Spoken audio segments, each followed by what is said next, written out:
ता शब्दोच्चारणादेव स्फीतो भवति माधवः धा शब्दोच्चारणात् पश्चात धावत्यु ससंभ्रमः। जब कोई राधा नाम उच्चारण करने के लिए माधव श्री कृष्ण आनंद से झूम उठते हैं, और धा शब्द कह के जब राधा नाम वो पूरा किया तो प्रभु बिके हुए सदैव उसके पीछे चलते हैं। अब ऐसा गार्ड चले हमारे साथ, अब हमें भय रहे, तभी तो निर्भय हो जाता है भक्त, निश्चिंत हो जाता है, निश्चोक हो जाता है।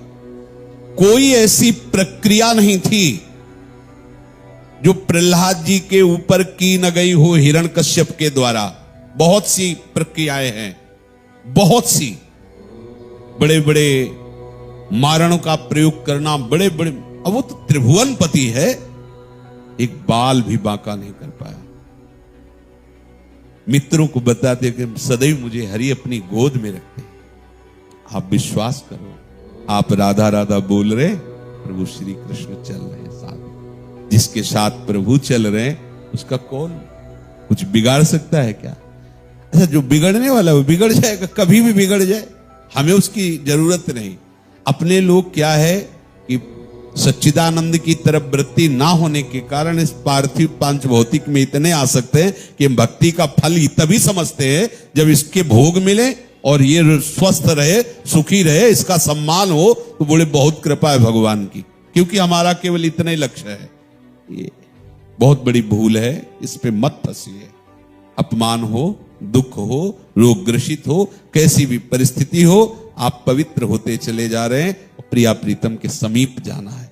इस शरीर स्वस्थ रहना, नाना प्रकार की भोग सामग्री की बाहुल्यता हो जाना, लोगों की जय जयकार हो जाना, ये सब स्वप्न है, इसे सत्य मत मानो। इसके लिए कोई उपाय मत करो।